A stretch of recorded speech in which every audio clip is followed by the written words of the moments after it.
안녕하세요. 백송교회 원미연 목사입니다. LA 13차 성령 컨퍼런스가 은혜 가운데 마무리되었습니다.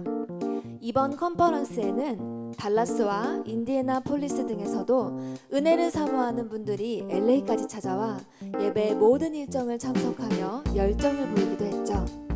기적의 현장, 변화의 현장, 치료의 현장인 영혼의 샘 백송교회는 이 시대 너무나 필요한 영성과 지정의를 갖춘 예수님의 참된 제자들이 양성되는 곳이며 상처 있고 병든 영혼들이 날마다 치유되고 회복되는 곳입니다. 연이어 이어지는 백송교회 일정을 말씀드리겠습니다. 58차 성령 컨퍼런스가 보령 백송 수양관에서 8월 20일 월요일 저녁부터 24일 금요일 저녁까지, 그리고 59차 성령 컨퍼런스가 인천 백송교회에서 8월 27일 저녁부터 8월 31일 금요일 저녁까지 낮밤으로 집회가 이어집니다. 또 9월 3일 월요일 저녁부터 9월 6일 목요일까지 4일간 영적 대각성 치유 부흥성회가 있고, 9월 24일 월요일 저녁부터 9월 28일 금요일 저녁까지 명절을 맞이하여 가족 치유 부흥회가 열립니다. 10월에는 캐나다에서 집회가 열리는데요. 10월 10일 수요일부터 13일 토요일까지, 15일 월요일부터 20일 토요일까지 저녁 7시 30분에 집회가 있습니다. 그 외에도 인천, 대구, 보령, 미국에서는 계속해서 평일에 집회가 있습니다. 영혼의 샘 백송교회에 오셔서 하나님이 일하시는 예배 가운데 내면에서부터 영성 혁명을 일으키셔서 여러분 모두가 우리바다 덮음같이 열방의 부흥을 일으키는 부흥의 주역들이 다 되시기를 바라며, 사랑하는 여러분을 영혼의 샘 백송교회 백송수양관으로 초대합니다. 여호수아 10장 16절로 27절 말씀 함께 보겠습니다. 여호수아 10장 16절로 27절 말씀. 그 다섯 왕들이 도망하여 막게다의 굴에 숨었더니 어떤 사람이 여호수아에게 고하여 이르되, 막게다의 굴에 그 다섯 왕들이 숨은 것을 발견하였나이다 하니, 여호수아가 이르되, 굴 어귀에 큰 돌을 굴려 막고 사람을 그 곁에 두어 그들을 지키게 하고, 너희는 지체하지 말고 너희 대적의 뒤를 따라가 그 후군을 쳐서 그들이 자기들의 성읍에 들어가지 못하게 하라. 너희 하나님 여호와께서 그들을 너희 손에 넘겨주셨느니라 하고, 여호수아와 이스라엘 자손이 그들을 크게 살육하여 거의 멸하였고, 그 남은 몇 사람은 견고한 성들로 들어간 고로 모든 백성이 평안히 막게다 진영으로 돌아와 여호수아에게 이르렀더니 혀를 돌려 이스라엘 자손을 대적하는 자가 없었더라. 그때 여호수아가 이르되, 굴 어귀를 열고 그 굴에서 그 다섯 왕들을 내게로 끌어내라 하매, 그들이 그대로 하여 그 다섯 왕들 곧 예루살렘 왕, 헤브론 왕, 야르몬 왕과 라기스 왕과 에글론 왕을 굴에서 그에게로 끌어내니라. 그 왕들을 여호수아에게로 끌어내매 여호수아가 이스라엘 모든 사람을 부르고 자기와 함께 갔던 지휘관들에게 이르되, 가까이 와서 이 왕들의 목을 발로 밟으라 하매 그들이 가까이 가서 그들의 목을 밟으매 여호수아가 그들에게 이르되, 두려워하지 말며 놀라지 말고 강하고 담대하라. 너희가 맞서 싸우는 모든 대적에게 여호와께서 다 이와 같이 하시리라 하고, 그 후에 여호수아가 그 왕들을 쳐 죽여 6나무에 매달고 저녁까지 나무에 달린 채로 두었다가 해질 때에 여호수아가 명령하매 그들의 시체를 나무에서 내려 그들이 숨었던 굴 안에 던지고 굴 어귀를 큰 돌로 막았더니 오늘까지 그대로 있더라. 오늘 시간에 자기 마음의 변호사를 몰아내라 라는 제목으로 함께 은혜를 나누기로 합니다.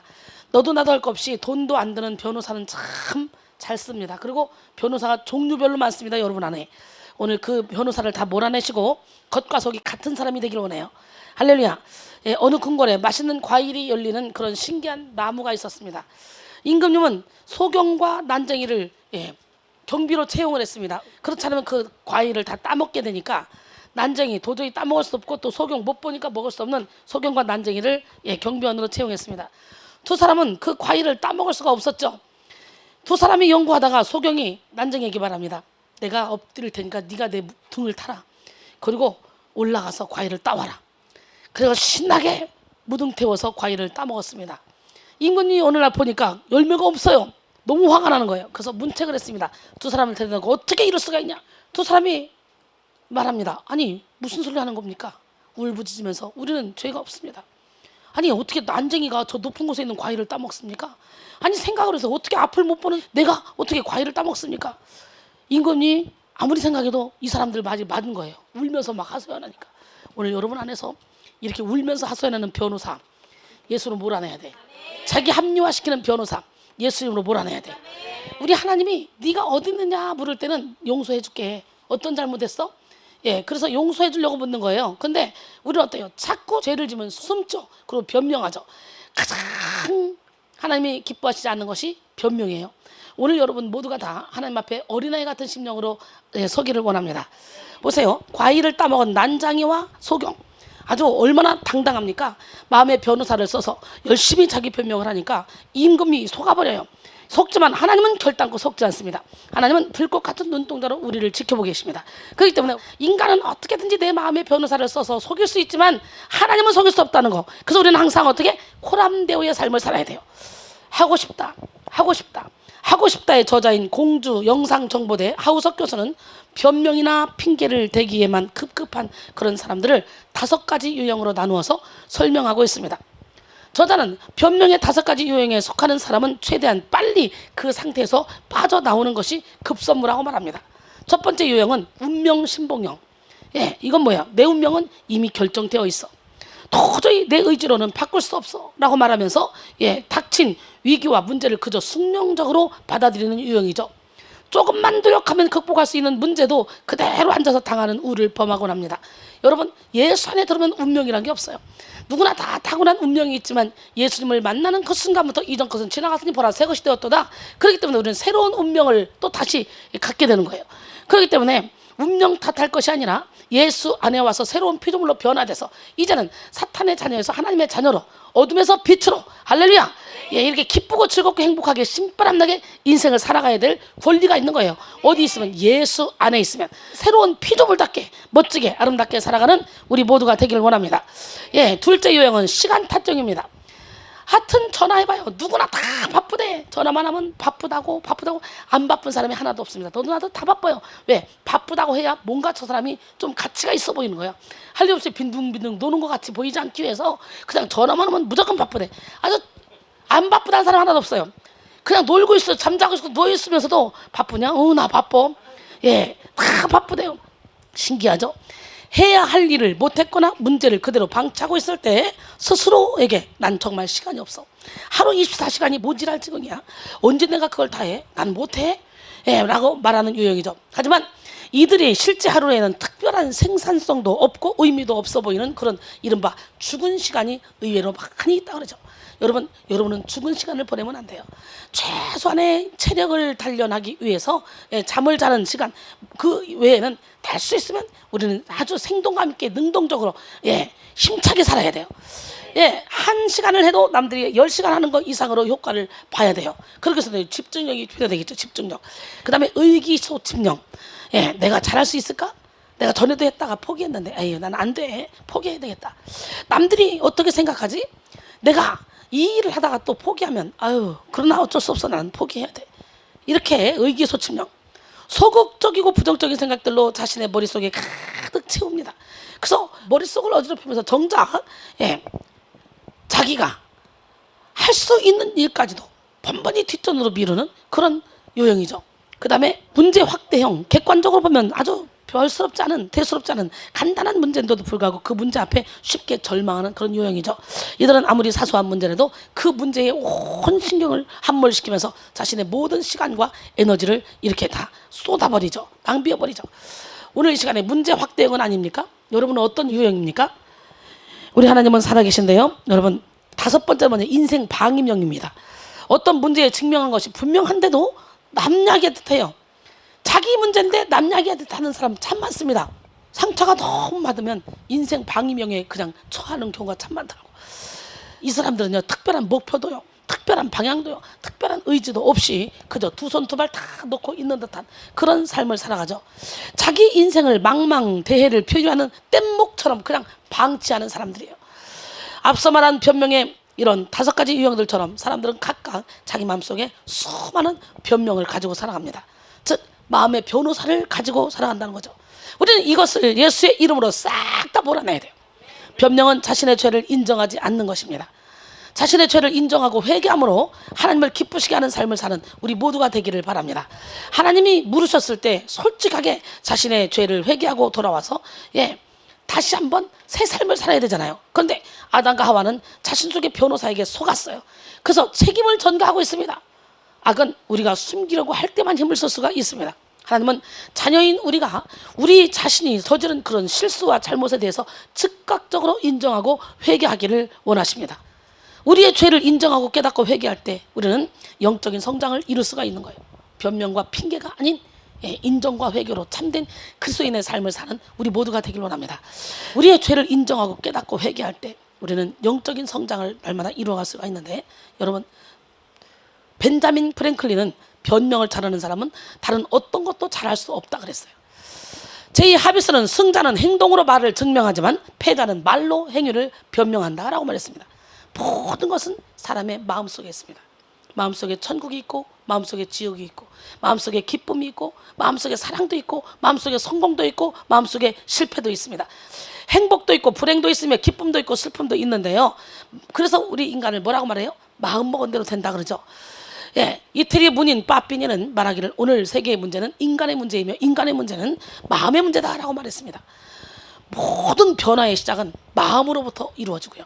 그리고 모든 일의 결정도 마음에서부터 이루어집니다. 그럼 우리는 능력을 구하되 먼저 마음의 능력을 얻어야 돼요. 치료를 원하되 먼저 마음의 치료를 받아야 돼요. 기적을 바라되 먼저 마음으로부터 기적을 일으켜야 돼요. 로마서 12장 1절에 그러므로 형제들아, 내가 하나님의 모든 자비하심으로 너희를 권하느니 너희 몸을 하나님이 기뻐하시는 거룩한 산 제물로 드리라. 이는 너희가 드릴 영적 예배니라. 너희는 이 세대를 본받지 말고 오직 마음을 새롭게 함으로 변화를 받아 하나님의 선하시고 기뻐하시고 온전하신 뜻이 무엇인지 분별하도록 하라. 2절은 그렇게 말하죠. 오늘 시간에 여러분, 우리는 변해야 되고 우리는 우리의 몸으로 하나님께 영광을 돌려야 되는데, 우리의 몸으로 하나님께 영광 돌리는 것은 평생을 주의 일을 하는 것도 되지만 실제적으로 내 몸을 하나님께 본 제물 제단 위에 내 몸을 요제로 흔들어서 거제로 손을 들어서 내 몸을 드릴 수도 있어요. 오늘 이 시간에 하나님, 나는 주님 것입니다.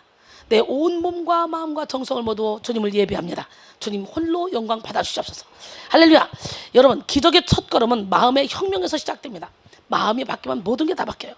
마음의 혁명이 인생의 혁명을 가져오고 마음의 기적이 인생의 기적을 일으키기 때문이죠. 하나님은 광야의 길을 만드시기 전에 먼저 우리의 마음을 새 마음으로 바꿔주십니다.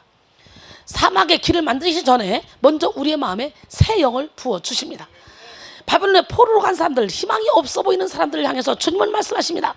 에스겔 36장 25절로 27절 보니까 맑은 물을 너희에게 뿌려서 너희로 정결하게 하되 곧 너희 모든 더러운 곳에서와 모든 우상 숭배에서 너희를 정결하게 할 것이며, 또 새 영을 너희 속에 두고 새 마음을 너희에게 주되 너희 육신에서 굳은 마음을 제거하고 부드러운 마음을 줄 것이며, 또 내 영을 너희 속에 두어 너희로 내 율례를 행하게 하리니 너희가 내 규례를 지켜 행할지라. 할렐루야. 오늘 맑은 물을 맞길 원합니다. 빈들의 마른 풀처럼 시들은 여러분의 영혼에 성령의 생수가 확 쏟아지는 역사가 일어나기를 원합니다. 마음 깊은 곳에서는 믿는 자들에게 따르는 표정. 명절 끝날 곧 큰 날에 예수께서 서서 외쳐 이르시되 누구든지 목마르거든 내게로 와서 마시라. 나를 믿는 자는 성경의 이름과 같이 그 배에서 생수의 강이 흘러나오리라. 예수를 믿음으로 여러분 배에서부터 생수의 강이 흘러나와야 되고, 또한 맑은 물이 위에서도 뿌려져서 위 아래에서 생수가 터져오름으로 말미암아 우리의 모든 죄악이 다 씻겨지는 역사가 일어나기를 바랍니다. 할렐루야. 로스앤젤레스 13차 컨퍼런스를 통해 오늘 마음의 혁명을 이루는 시간이 되기를 원합니다. 마음으로 기적을 일으키고 마음으로 새 창조의 역사를 일으킵시다. 하나님은 우리 마음 안에 선한 일을 시작하시고 진행하시며 이루시는 좋으신 하나님이에요. 지금도 일하고 계셔요. 빌립보 1장 6절에 보니까 너희 안에서 착한 일을 시작하시니가 그리스도 예수의 날까지 이루신 줄을 우리는 확실하노라. 빌립보 2장 13절에 보니까 너희 안에서 행하시는 일은 하나님이시니 자기의 기쁘신 뜻을 위하여 너희에게 소원을 두고 행하게 하시니라. 마음으로 기적을 일으키기 위해 우리는 먼저 자기 마음을 잘 알아야 돼요. 내 마음. 너무도 많은 사람이 자기 마음이 어떤 마음인지 몰라요. 가면을 하도 많이 씌우고 가시게 많은 옷을 너무 많이 입히고 또 다른 나를 너무 많이 만들어서 내가 누군지를 모르고 살아요. 그래서 영성 훈련은 나를 찾아가는 거예요. 빌립보 2장 13절에도 보니까 너희 안에서 행하시는 이는 하나님이시니 자기의 기쁘신 뜻을 위하여 너희에게 소원을 두고 행하게 하신대. 오늘 예수 믿는다고 고백한 여러분 안에 이미 하나님이 들어가셨고 여러분 안에서 소원을 두고 지금 일을 하고 계시는데, 우리 주님이 이미 하나님이 예수 안에 있는 너희는 새로운 피조물이 됐다 그랬다면 우리는요 아직 변화된 것 같지 않다 할지라도 하나님은 이미 새로운 피조물이라고 선언했기 때문에 우리는 새로운 피조물이야. 여러분 마음에서 혁명만 일어나봐. 여러분은요 걸작범이 됩니다. 자기의 마음의 변호사를 몰아내고 검사이신 하나님을 마음의 주인으로 모셔서 마음을 새롭게 해야 돼요. 하지만 오늘날 많은 사람들이 자기 마음을 잘 모르면서 살아간다는 거지. 그저 다른 사람들이 요구하는 모습으로, 사회가 요구하는 모습으로 그냥 살기에 급급합니다. 자기의 진실한 마음은 모르면서 자기 마음에서 활발하게 일하는 그런 악한 변호사에게 속아서 살아갑니다. 그래서 자기 자신이 누구인지, 무엇을 위해 태어났고 어디를 지금 향해서 가고 있는지, 또 진정으로 자신이 좋아하는 것이 무엇인지, 현재 무엇을 추구하고 살아가고 있는지 아는 사람이 많지 않다는 거예요. 사랑하는 여러분, 우리는 먼저 마음의 거울에 비추어 자신이 누군지를 알아야 돼요. 마음의 거울을 비추는데 뭐예요? 우리는 말씀으로 마음을 비춰야 돼요. 소크라테스는 너 자신을 알라. 나를 알면 나를 뛰어넘을 수 있다. 이렇게 말했습니다. 여러분, 소크라테스가 너 자신을 알라 말로 어떻게 만든지 아세요? 옛날에요. 뱃나루에 가서 배를 탔습니다. 나룻배를 탔어요. 근데 사공이 막 노를 젓습니다. 소크라테스가 이렇게 쳐다보면서 사공을 쳐다보면서 당신은 철학을 하는가? 그랬어요. 거만하게. 그러니까 이 사공이 뭘 철학 알겠어. 수영이나 하고 고기나 잡고 배나 저을 줄 알지. 멋쩍은 표정으로 그러니까 아유 철학을 알아야 사람이지. 아주 그냥 여기서 막 부글부글 끓어오릅니다. 저게 어디 여기 와서 지금 철학 타령한 거. 너 오늘 죽었다. 너 나한테 잘못 걸렸다. 그리고 아무렇지도 않게 아주 의미심장한 웃음을 지으면서 바다 한가운데로 쫙 배를 몰고 갑니다. 거기 가서 그냥 배를 확 엎어버리고 그리고 막 수영을 합니다. 그러니까 이 소크라테스가 놀래가지고 이 사람 바지자락을 펴고 자네 왜 그런가? 자네 왜 그래? 자네 왜 그런가? 나 좀 살려줘. 나 좀 살려줘. 당신은 수영을 하는가? 그래서 너 자신을 알라 이 말을 만들었다 그래요. 우리 하나님 멋쟁이 하나님 기적이 하나님 살아계신데요. 자신을 제대로 아는 것이 인생의 능력이 되는 것입니다. 오늘 내가 누군지 알아야 돼. 그러고선 우리 이렇게 기도해야 되겠죠. 따라합니다. 하나님이여 나를 살피사 내 마음을 아시며 나를 시험하사 내 뜻을 아옵소서. 내게 무슨 악한 애가 있나 보시고 나를 영원한 길로 인도하소서. 아멘. 시편 139편 23절로 24절 말씀이에요. 그런데 자기 자신을 제대로 아는 것은 결코 쉬운 일이 아니에요.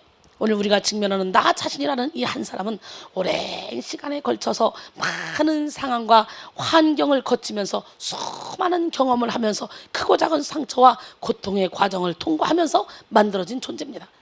현재 나라는 사람 안에는 모태에서부터 시작하여 유년기와 청소년기와 청년기를 거쳐 오면서 겪었던 수많은 경험들로 인해서 고착된 이미지와 기억의 조각들이 수도 없이 떠돌아다니고 있습니다. 그러므로 우리는 내가 아는 나보다 내가 모르는 내가 훨씬 더 많다는 사실을 인정해야 돼요. 그리고 나를 알기 위해서 나를 지으신 하나님 앞에 나가야 돼요. 자기 스스로 제대로 자기를 모를 때, 자신을 모를 경우 우리는 과대망상에 가까울 정도로 자신을 대단한 존재로 여기게 됩니다. 그래서요, 자신을 대단한 존재로 여기는 사람들을 가끔 제가 만나죠. 집회 다니다 보면 막 이래가지고 이런 사람들을 만나는데 참 그 영혼들을 보면 너무너무 불쌍해요. 과거에 매여 살아요. 이 세상에는 그 어떤 것도 중요한 게 없어.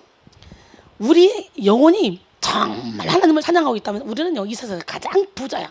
자신을 제대로 모를 경우 과대망상에 가까울 정도로 아주 자신을 대단한 존재로 여기게 되죠. 근데요, 이렇게 대단한 존재로 여기면 하나님이 일을 할 수 있어 없어?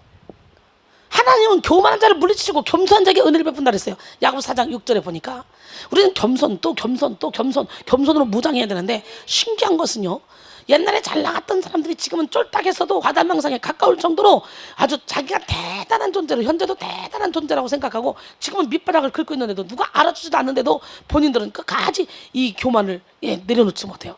참으로 안타깝죠. 또 스스로 하찮은 존재를 보고 위축된 삶을 살게 되기도 하죠. 자기 자신을 모르는 사람은 하루에도 몇 번씩 변덕을 부리면서 교만과 오만에 빠져 있다가도 이내 열등감과 또 낮은 자존감에 빠져서 좌절하기도 합니다. 우리는 자기 자신을 제대로 알아야 돼요. 내가 누군지, 영성 훈련은 가식을 벗고 자기 안에 있는 하나님의 형상을 찾아가는 것입니다. 참 자기를 찾아가는 것입니다. 하나님을 알아감으로 자기 자신을 알아가는 과정이 바로 영성 훈련입니다. 우리는 창조주 하나님을 아는 만큼 피조물인 자기 자신을 제대로 이해할 수가 있는 거예요. 예수 그리스도의 진리의 빛을 깨달은 만큼 내가 얼마나 죄인인지 이걸 깨닫게 되는 거죠.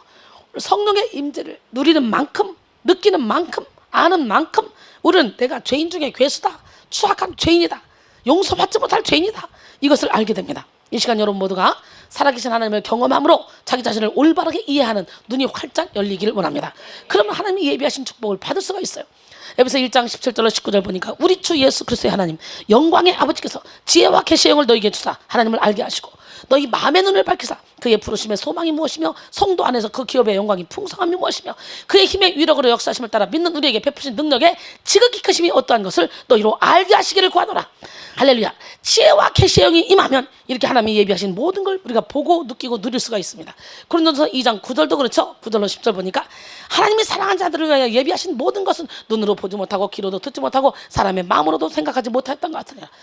그러나 하나님이 성령으로 이것을 우리에게 밝히 보이셨으니 성령은 모든 것 곧 하나님의 깊은 것까지도 통달하시느니라 그랬어요. 그렇기 때문에 지혜와 계시의 영인 성령의 충만함을 받아야 됩니다. 오늘 우리는 자기 마음을 제대로 알기 위해 자기 마음에 내 마음의 변호사를 몰아내야 돼요. 변호사는 죄를 지었다고 여겨지는 사람의 입장에 서서 피의자가 무죄임을 입증하기 위해 활동하는 법률인입니다. 변호사는 피의자의 입장에 서서 대신 입장을 진술하고 변명과 설명을 하며 무죄를 밝히기 위한 그런 자료와 증거들을 준비하죠. 그리고 직접 재판장에서 잘못을 들추어내는 이런 검사에 맞서 싸우며 피의자에게 불리한 상황을 최대한 피해가도록 만듭니다. 유전무죄, 무전유죄라는 그런 말이 있습니다. 이게 무슨 말이에요? 돈이 있을 경우 무죄로 풀려나지만 돈이 없을 경우 유죄로 처벌받는다는 말입니다.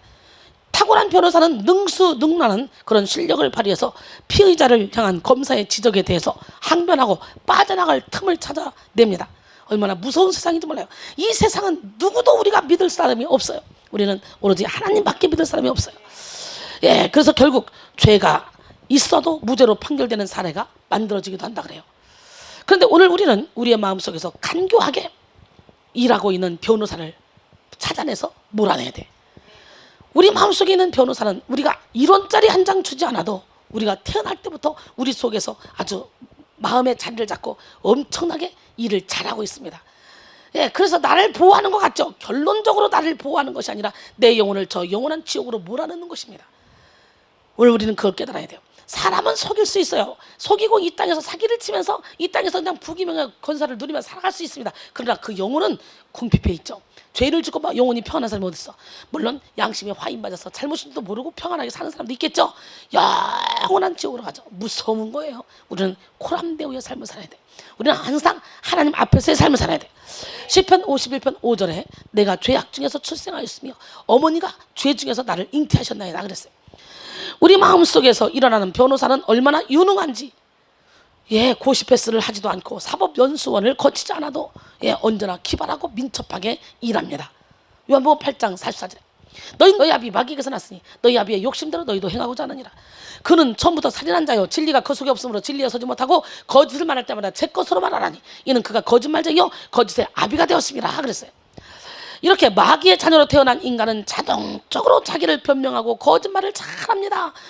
그냥 아무 생각 없어도 그냥 저절로 입에서 나오는 게 거짓말이에요.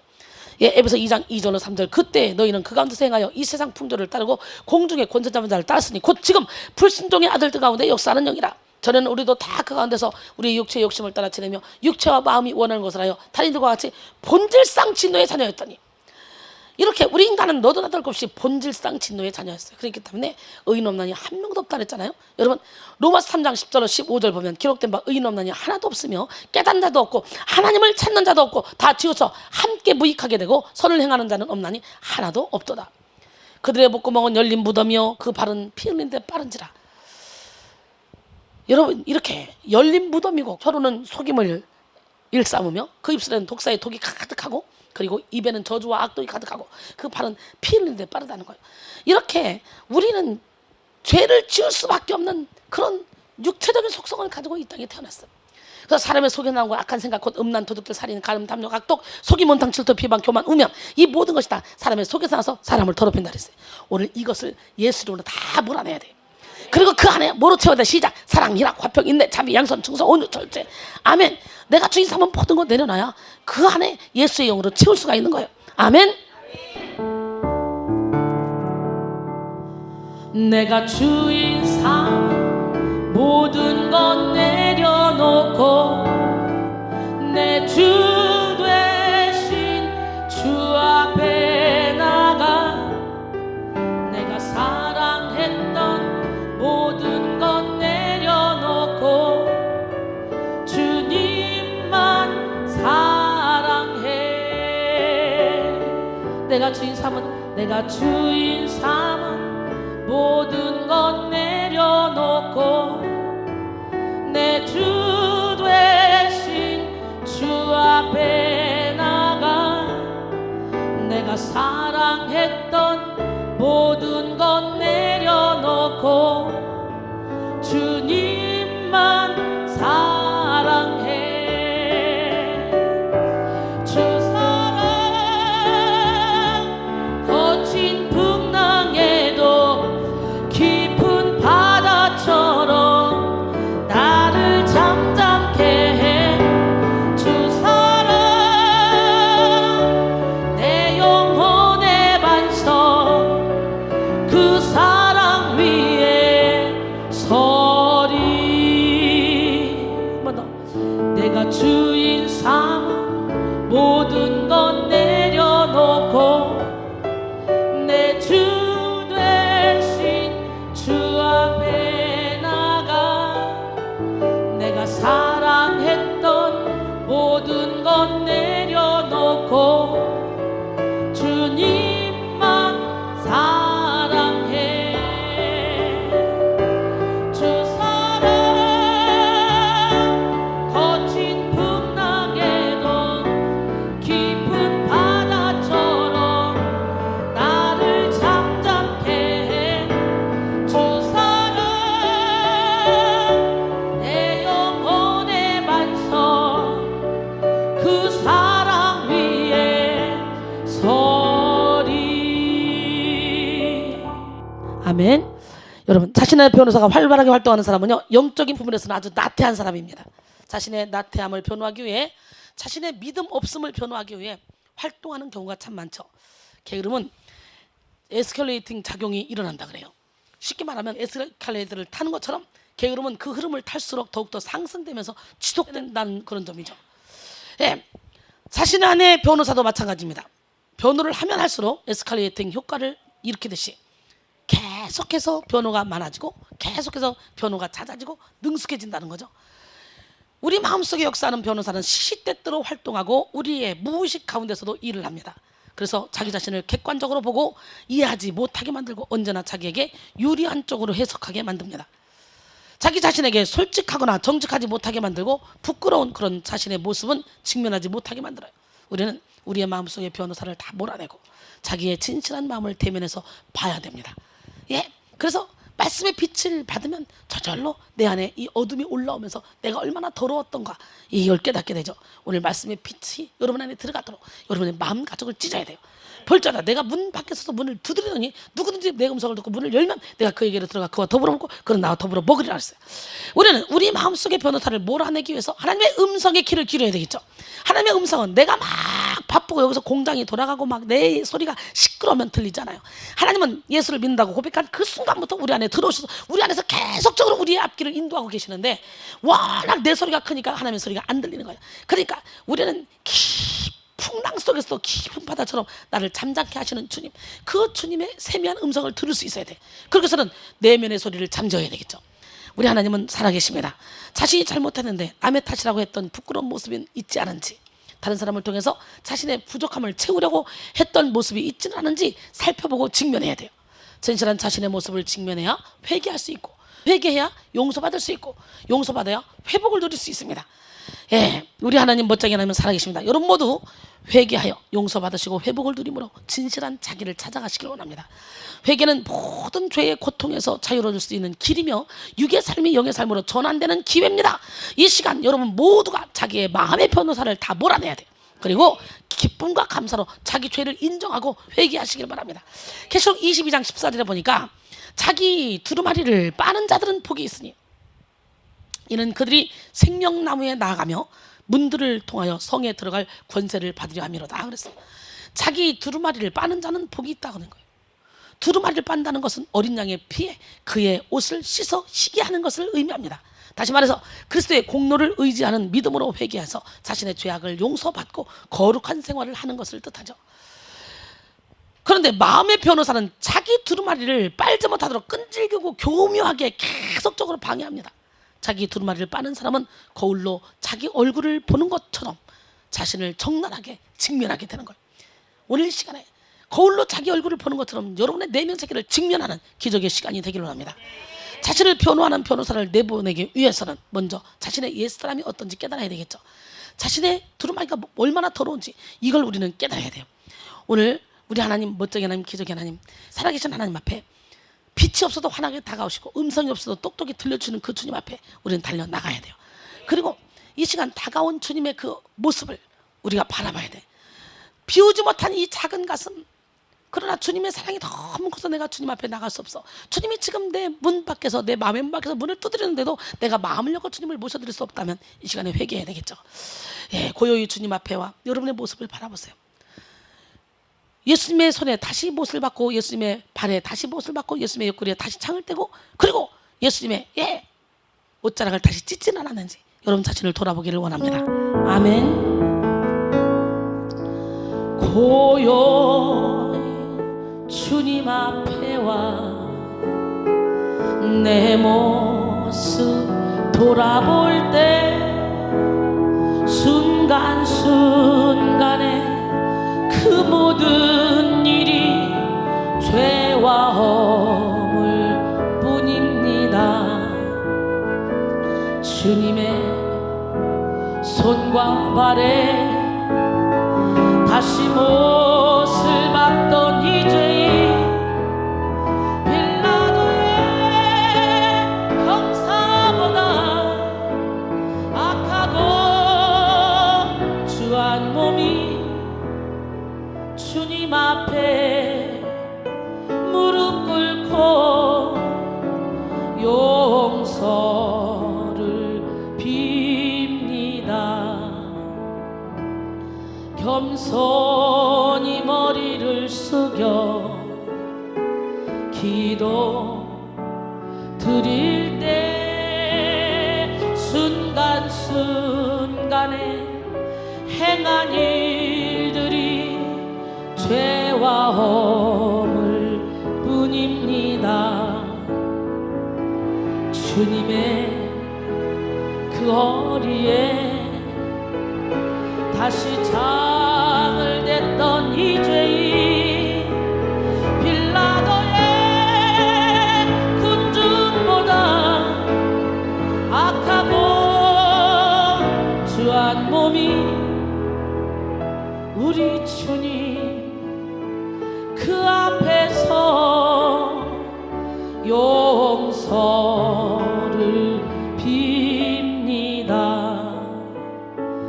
두 손을 마주 붙잡고 눈을 감으면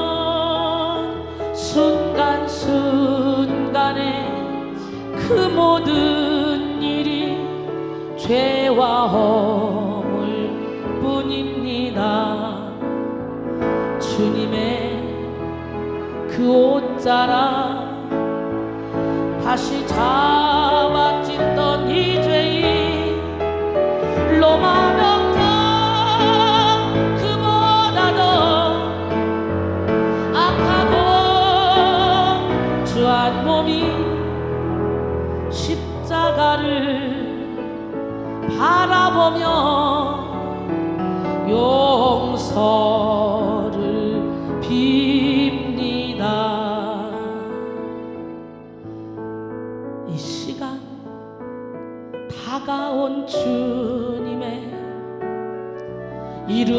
부를 수 있는가요? 뜨거운 사랑을 느끼면서 부를 수 있는가요? 이 시간 다가온 주님의 모습을 쳐다볼 수 있는가요? 따뜻한 사랑을 느끼면서 바라볼 수 있는가요? 혹시라도 비우지 못한 작은 가슴, 주님의 사랑은 너무 커요. 부서지고 낮아져도 주님 앞에 설 수 없는가요? 이 시간 찾아온 주님의 이름을 불러봅니다. 부를수록 다정한 주님 모습 가만히 안아봅니다. 그 주님을 안고 주님 사랑해요.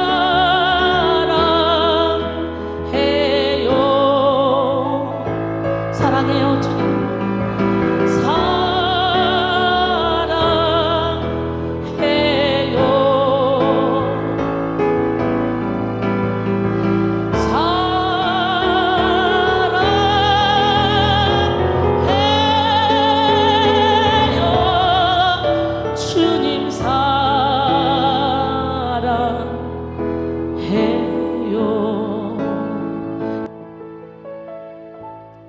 이와 같은 때엔 난 노래하네, 사랑을 노래하네 주님께.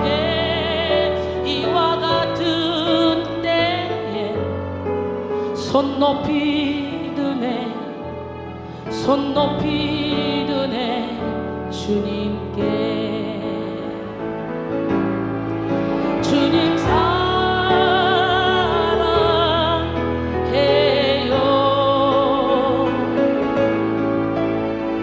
사랑해요.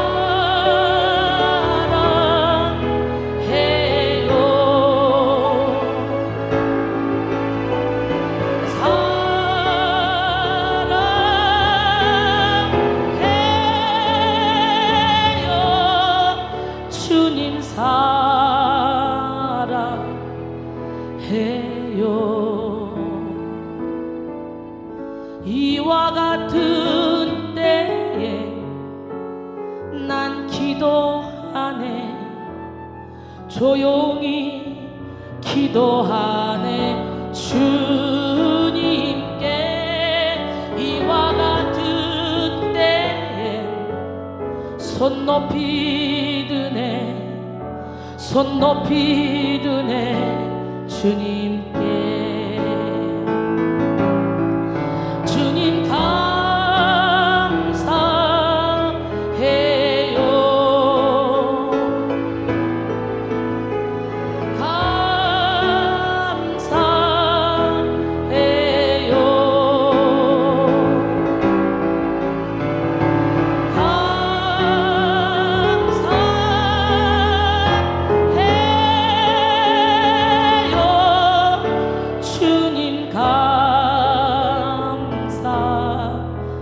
감사해요. 이렇게 고백하는 자에게 빛이 없어도 환하게 다가오시는 주 예수, 나의 당신이여. 음성이 없어도 똑똑히 들려주시는 주 예수, 나의 당신이여. 당신이 계심으로 나도 있고, 당신의 노래가 머물므로 나는 부를 수 있어요. 주여, 꽃처럼 향기 나는 나의 생활이 아니어도 나는 다 주 예수 나의 당신이여. 나는 있어도 당신이 곁에 없으면 나는 언제나 없습니다. 나는 없어도 당신이 곁에 계시면 나는 언제나 있습니다.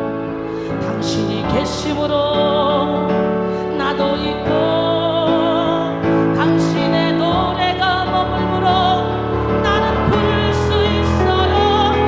주여 꽃처럼 향기 나는 나의 생활이 아니어도 나는 당신이 좋을 수밖에 없어요. 주 예수 나의 당신이여.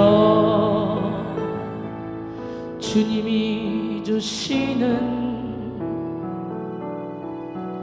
파도 같은 사랑은 내 작은 가슴에 흘러 넘쳐요. 생각하면 할수록 기도하면 할수록 두 눈가에 눈물이 터질 것만 같아요.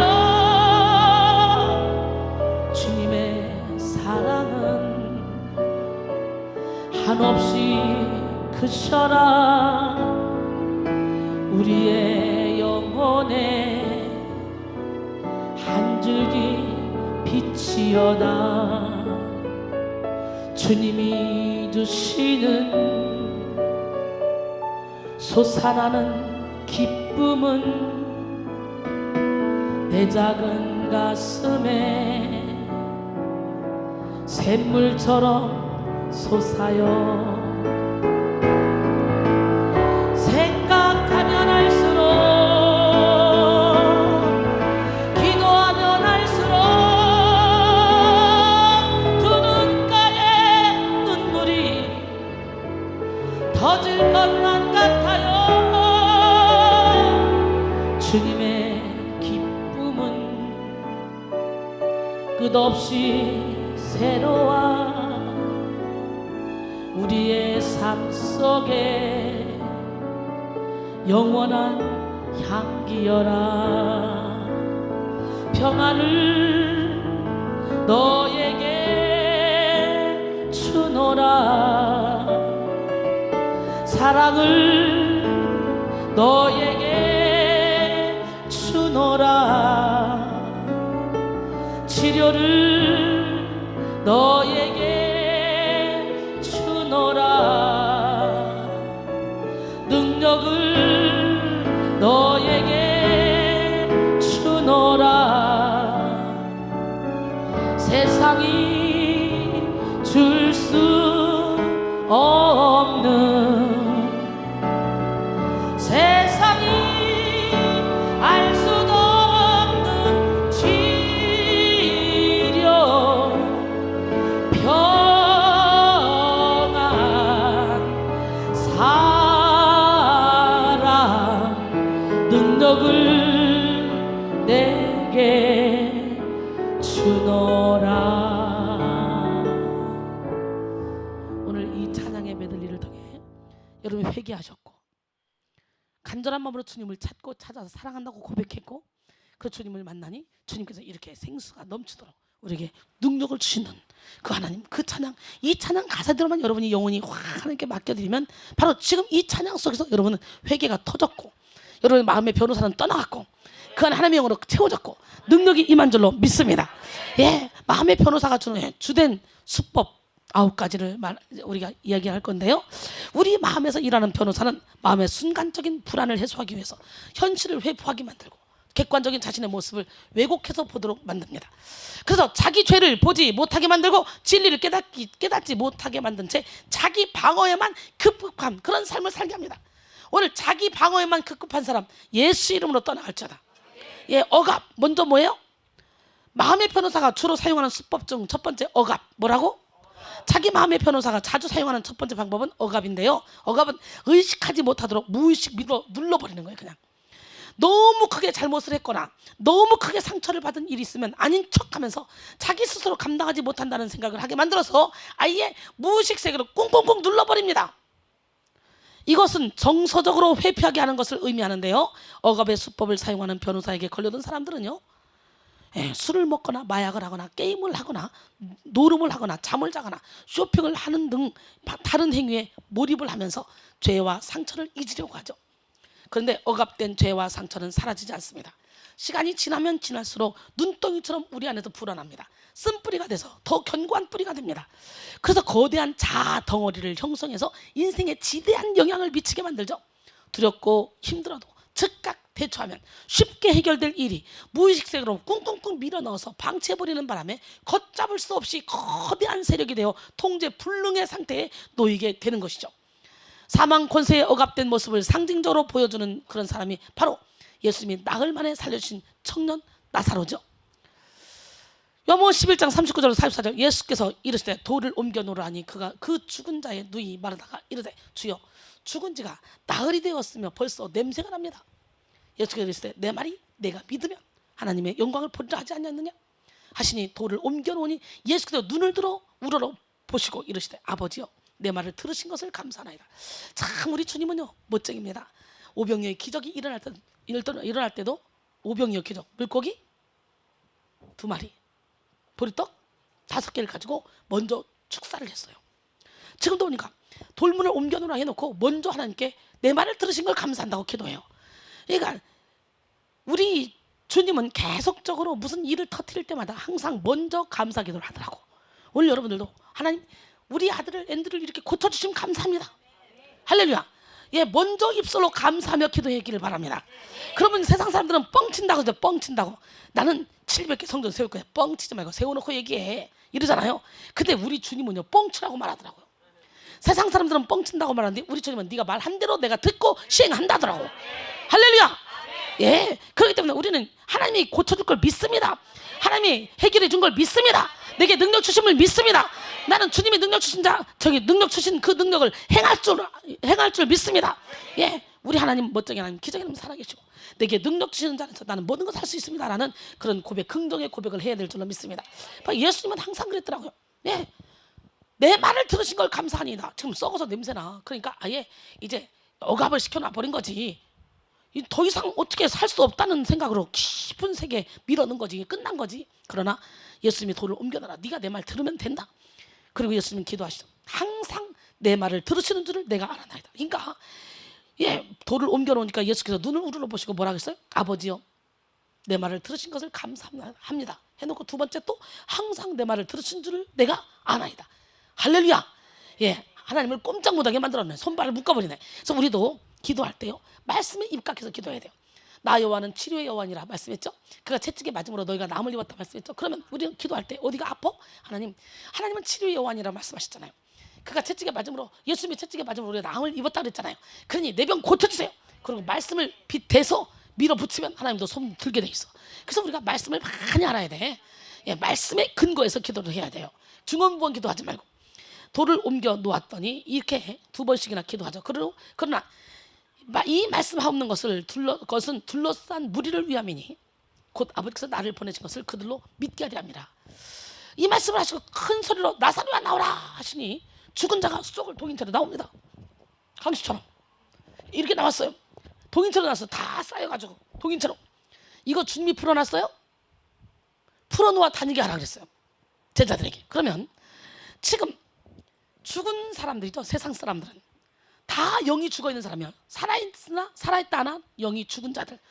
짐승처럼 그저 등 따시고 배부르면 끝나는 사람들, 육신의 정욕 안 먹기 전에 이생의 자랑만 쫓아가는 사람들, 이미 죽은 사람들, 저들을 어떤 계기를 통해서 교회로 데려왔잖아. 교회에 왔다고 이 사람들이 자유합니까? 아니잖아요. 예수님이 살려서 데리고 오긴 했지만 지금 수족을 다 묶여 있어. 이렇게 사느니 차라리 빨리 죽는 게 나아. 상상을 해봐. 여러분 수족을 다 꽁꽁꽁 묶어놓고 그러고는 생명만 살아가지고 맨날 이러고 돌아다녀봐. 죽고 싶어도 죽지도 못하고 이러고 돌아다니면 먹지도 못하고 이거 차라리 죽는 게 낫잖아. 지금 죽지 못해 사는 그런 기독교인들 엄청 많습니다. 차라리 이 세상으로 가고 싶은데 가면 지옥 갈 것 같고, 여기 와 있자니 자꾸 이순이는 죽어라 뒤져라 깨져라 부서져라 해서 자꾸 나는 부서지기 싫고 자존심 내려놓기 싫고 자존심 하나로 사는데, 그러면 자존심이 또 사탄의 통로라나 어떻다나. 예, 여러분, 자존심은 영국 격언에 보면 악마의 화원에 피는 꽃이래요. 옆 사람하고 인사할까? 당신도 악마의 화원에 참 많은 꽃을 피웠군요. 예, 칼바르트는요, 자존심은 원죄의 뿌리래요. 이순이는 자존심은 마귀의 통로라고 말합니다. 예, 그러니 이는 뭐 자존심을 내려놓고 주님이 주신 주신감을 가져야지. 예수님이 자존심이 있었다면요, 예수님에게 침뱉고 조롱하고 그런데 아무 말도 않고 당했습니까? 예수님 그런 거 없어요. 불쌍히 여기는 거지. 그들을 긍휼히 여기고 불쌍히 여기고. 예, 이렇게 지금 이래 가지고 교회와 앉아 있는데요, 이걸 누가 풀어놔야 돼? 먼저 믿은 자들이 풀어놔야 돼. 우리가 그걸 풀어줘야 될 책임과 의무가 있어요. 예, 먼저 믿고 나만 자유했다고 끝나는 게 아니에요. 내가 자유했다면 오직 성령이 너에게 임하시면 너희가 본능을 받고 예루살렘과 온 유대와 사마리아와 땅끝까지도 내 증인 되리라. 옆 사람은 우린 주님의 증인 되어야 됩니다. 할렐루야. 예, 죽은 자가 수족을 봉인 채로 나오매 그 얼굴은 수건에 쌓였더라. 그러니까 얼굴까지도 수건에 쌓이고 수족에 다 두면, 예, 어떻게 봉인 채로 나오니 어떻게 살겠어? 예수께서 이랬을 때 풀어놓아 다니게 하라. 아니, 예수님이 풀어놓으면 좋은데 왜 또 풀어놓아 다니게 하라냐? 그러니까 우리 주님은요, 하나님의 사람들과 동역을 하십니다. 하나님 혼자 하실 수 있는데도 불구하고, 예? 여호와는 내게 복을 주시길 원하시고 너를 지키시길 원하고. 아멘. 우리 하나님, 멋쟁이 하나님, 기적의 하나님, 살아계신 하나님, 능력의 하나님은 이 시간에도 불꽃 같은 눈동자로 여러분을 지켜보고 계십니다. 아멘. 여호와는 너에게 복을 주시기를 원하며 너를 지키시기를 원하시며, 여호와는 그 얼굴을 내게 향하여 드사 은혜와 평강 주시길 원하노라. 여호와는 너에게 복을 주시기를 원하며 너를 지키시기를 원하시며, 여호와는 그 얼굴을 내게 향하여 드사 은혜와 평강 주시길 원하노라. 너를 보배롭고 존귀하게 여기시는 하나님이 내 삶 속에서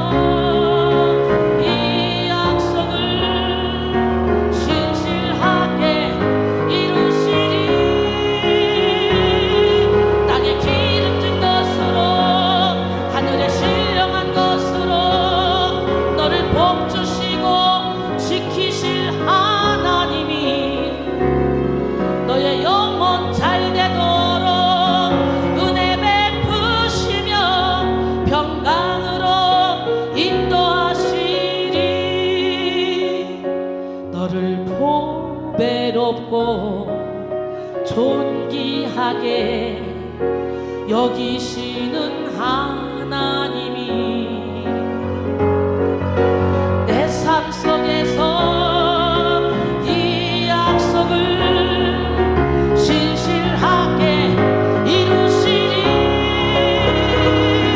땅에 기름진 것으로 하늘에 신령한 것으로 너를 복주시고 지키실 하나님이 너의 영혼 잘 되도록 은혜 베푸시며 평강으로 인도하시리. 아멘. 여러분, 하나님의 영은 묶는 영이 아니라 푸는 영입니다. 인간은 죄로 말미암아, 예, 살아있지만 죽은 자 같이 살아가죠. 그러나 예수님이 부르시면 죽었던 영혼이 벌떡 살아납니다. 그렇다 할지라도 쏙이 동여지고 억압된 채로 살아나기 때문에 먼저 믿는 우리가 예수의 이름으로 풀어줘야 될 책임과 의무를 가지고 있는 거예요. 주님이 살리시기는 하지만 풀어놓아 다니게 하는 것은 먼저 믿은 우리가 해야 될 일입니다. 그래서 많은 사람들이 신앙생활 하지만, 예, 풀어놓아 다니게 하는 그 방법을 모르기 때문에 율법으로 또 묶고 작정기도로 또 묶고 산기도로 묶고 서로가 같이 묶여서 계속 진리안의 자유 가운데 거하지 못하고 묶인 채로 살아갑니다. 근데 하나님의 영은 묶는 영이 아니라 푸는 영이에요. 진리 안에 자유 가운데 진리랄지 진리가 너희를 자유롭게 하리라. 주의 영이 계신 곳에는 자유가 있느니라. 예, 저를 보세요. 얼마나 자유롭습니까? 그런데도 하나님은 일하시잖아요. 나는 여러분 모두가 기적의 주인공이 되기를 원합니다. 예수님의 은혜로 그 억압이 풀리지 않은 사람, 이런 사람은요, 아무리 자신에게 지워진 억압을 풀어보려고 해도 다른 억압으로 또 이어질 뿐입니다. 그러니까 이렇게 지금 나사로를 살려놨지만 억압돼 있잖아요. 이걸 누군가가 풀어줘야 돼. 이걸 풀지를 못하니까 억압돼서 평생을 신앙생활을 하는 거예요. 이 신앙생활이 고통스럽고 힘들고 괴롭기만 한 거예요. 차라리 세상으로 가지도 못하고, 예, 그렇다고 하나님께 완전히 나를 내려놓지도 못하고, 그리고 중간 단계에 머물러 있는 사람들이 기독교인 중에 내가 볼 때는 90%는 넘어요. 그렇다면 거의 다예요. 거의 다. 왜? 진리를 찾지 못했으니까. 하나님은 살아계십니다. 하나님이 여기 있다 저기 있다 아니고 바로 여러분의 마음속에 있고요. 여러분 마음속에 계신 그 하나님은, 예, 먹고 마시는 것이 아니고 의와 평강과 희락을 주십니다. 우리 하나님은 살아계십니다. 예, 요한복음 20장 19절 이하에 보니까 예수님이요, 부활하신 후에 제자들을 찾아가서 손과 입구를 보입니다. 제자들이 기뻐하죠. 유대인들이 들어와서 문들을 닫고 방에 있는데 예수님이 찾아가서 보여주니까 기뻐합니다. 예수님이 보자마자 뭐라고 말합니까? 너에게 평강이 있을지어다. 그것은 너희들이 나를 다 버리고 도망갈 거 알았어. 내가 다 알았어. 미안할 필요 없어. 용서해줄게. 이 얘기입니다. 그리고 두 번째 평강을, 예, 말씀하시죠. 예수께서 또 이르시되 너에게 평강이 있을지어다. 아버지께서 나를 보내신 것 같이 나도 너희를 보내노라. 여러분, 아버지께서 우리 주님을 어떻게 보냈죠? 하늘과 땅에 모든 권세를 주고 보냈어요. 그런 것처럼 우리도 보낸대. 그러면 그 하늘과 땅에 모든 권세를 주고 보내신 그 주님이 우리에게도 그 권세를 주고 보내겠다는 거 아닙니까? 예, 이 말씀을 하시고 그들을 향해서 숨을 내쉬며 이르시되 뭐라고 말씀하셨어요? 성령을 받으라. 할렐루야. 성령을 받으라. 너희가 누구의 죄든지 사하면 사해질 것이요 누구의 죄든지 그대로 두면 그대로 있으리라. 그렇게 말씀했어요.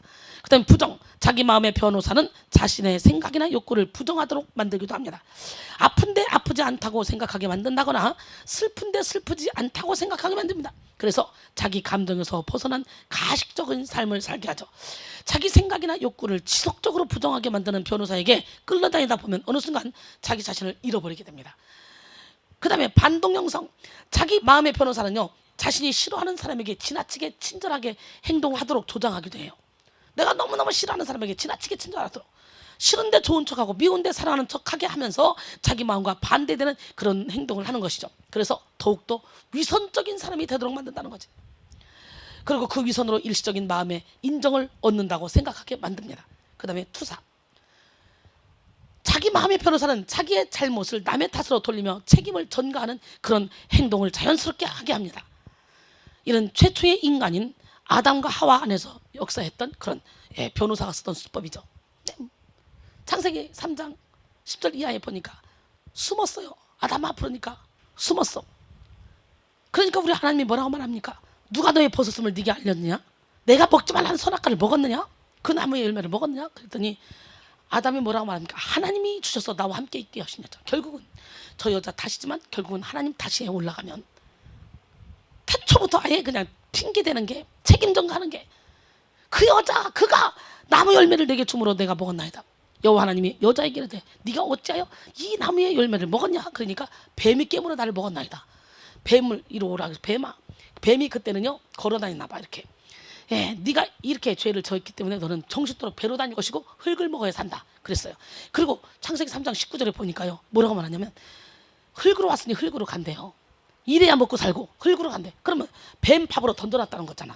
오늘 예수 이름으로 이 모든 책임전가 떠나갈지어다. 그 다음에 치환, 어떤 일정한 대상을 향하여 있던 욕구가 다른 것으로 바뀌어 나타나는 그런 심리적인 태도를 말하는데요. 자기 마음의 변호사는 강한 상대에게는 강하고 약한 상대에게 화를 푸는 그런 행동을 하게 한다는 거죠. 이 비겁한 사람들, 강한 자에게는 한없이 약하고 약한 자에게는 한없이 강한 사람들 많죠. 저는 제일 싫어요. 저는요 강한 자에게는 한없이 강합니다. 약한 자에게는 한없이 약해요. 여러분 부부싸움을 해봐. 부부싸움을 하고 나서 한 대 그냥 신랑이고 각시고 때리고 싶은데 때리지는 못하고 막 있는데 갑자기 학교 갔다 오는 꼬마가 엄마! 그러고 들어와. 그러면 야 이 새끼야 이씨 애박에 야! 그러고 거기다 쏟아내는 경우가 참 많잖아요. 그래서 애들에게 상처를 주는 경우가 참 많습니다. 그래서 여기서 훈련받고 결혼하면 그런 일이 없어요. 예, 그런 것들이 작은 것들이 모아서 얘들의 일생을 바꿔가는 거예요. 오늘 이 시간에 여러분은 절대로 사랑하는 자녀에게 쓴뿌리를 남겨주지 않기를 원합니다. 할렐루야. 여러분 어떤 사람은 상사에게 당하고 부하에게 화풀이를 합니다. 그게 너지 눌러봐요 시작. 그 다음에 합리화. 자기 마음의 변호사는 자신의 행동을 정당화하는 그런 행위를 교묘하게 해냅니다. 여러분, 아무리 큰 잘못을 저질러도 어쩔 수 없었다고 생각하게 만들어서 회개하지 않게 만드는 거, 이 합리화. 오늘 이 시간에 자기 합리화, 예수 이름으로 떠나갈지어다. 예, 합리화의 예를 들자면, 차에 타고 있을 때는 늦게 가는 행위를 욕하고요, 빵빵댑니다. 횡단보도를 건널 때는요, 빵빵대는 운전사를 욕합니다. 남이 천천히 차를 몰면 소심운전이고, 내가 차를 천천히 몰면 안전운전입니다. 남이 신호를 위반하면요, 기본 법률도 무시하는 아주 파렴치한 행위고요, 내가 신호를 위반하면 피치 못할 그런 급한 사정이 있기 때문입니다. 예, 지하철에 서 있을 때 남이 조금만 양보해서 내 자리 한 자리를 만들어줘야 되고요, 내가 앉았을 때는 내가 좀 더 넓게 한 자리를 편하게 앉아가야 됩니다. 여러분, 남이 무단횡단을 하면 아유, 목숨 따위를 가볍게 여기는 아주 경박한 행동이고, 내가 무단행동을 하면 목숨마저도 아깝지 않을 만큼 급한 일이 있어서입니다. 공중전화에서 남이 통화를 오래 하면 쓸데없는 수다가 긴 것이고, 내가 오래 하면 그만큼 용건이 기묘한 것입니다. 한마디로 남이 하면 불륜, 내가 하면 로맨스. 그 다음에 퇴행. 자기 마음의 변호사는 자꾸만 자기의 과거 안전했던 시기로 되돌아가려는 그런 행위를 하게 합니다. 어렵고 힘든 현실을 부정하게 만들고, 좋았다고 여겨지는 과거의 생각과 마음이 머물게 하는 것이죠. 이야, 이스라엘 백성들이 계속 그랬잖아요. 차라리 내가 애굽에 있을 때는 고기도 먹고 파도 먹고 양파도 먹고 마늘도 먹고 부추도 먹고 오이도 먹었는데, 차라리 거기 가서 죽었으면 더 나을 것을 계속 그 짓 하다가 40년 동안 유리방황하잖아. 그러니까 오늘 여러분, 이 원망을 십자가에 못 박아야 돼요. 그리고 구습을 따른 옛사람을 벗어버리고 오직 의와 진리로 새롭게 영을 받은 새 사람을 입어야 돼. 아멘. 이사야 43장 18절이니까 너희는 이전 일을 기억하지 말며 옛날 일을 생각하지 말래. 그 다음에 내사, 겉으로는 드러나지 않도록 하여 은밀히 조사하는 게 내사죠. 자기 마음의 변호사는 타인의 생각, 기준, 가치를 여과 없이 자신의 것으로 받아들이게 합니다. 부모님의 생각, 친구의 생각, 또 이웃의 생각을 자신의 생각인 것처럼 받아들이게 만들어서 주체성을 잃어버리고 맹목적으로 생각하고 행동하게 만듭니다. 그 다음에 통일시, 자기 마음의 변호사는요, 부모나 친구를 자신과 같다고 일심동체라고 생각하게 만들어서 자기 기분에 도취되게 합니다. 그래서 자기가 좋으면 그 사람들 좋은 거고, 자기가 나쁘면 그 사람들 나쁜 거라고 생각하게 만들어서 자기 중심적인 세계에 갇히게 만듭니다. 이렇게 마음속 변호사는 억압, 부정, 반동 형성, 투사, 치환, 합리화, 퇴행, 내사, 동일시를 통해서 자기 죄를 변명하게 만들고 죄에 직면하지 못하게 만듭니다. 그리고 자꾸만 죄를 부풀려 갑니다. 먼저 지은 죄를 회개하지 않는 죄로 만들고, 변명하는 죄로 만들며 정당화하는 그런 죄로 만들고, 나아가서 내가 지은 죄를 정당화하기 위해서 다른 사람을 정죄하게 만드는 그런 죄를 지켜야 합니다. 오늘 우리는 우리의 죄를 해결하지 않으면 하나님의 은혜는 결코 기대할 수 없다는 걸 깨달아야 돼요. 죄가 있는 곳에 하나님이 일할 수 없어요. 죄는 영의 호흡인 기도를 막아버리며 하나님과 어떤 교류도 하지 못하게 합니다. 여러분이 아무리 기도해도 벽을 치는 것 같다 그랬다면 여러분이 무슨 죄가 있다는 거죠. 그것을 죄의 담을 허물어야 돼요. 시편 66편 18절에 보면 내가 내 마음의 죄악을 품었더라면 주께서 듣지 아니하시리라.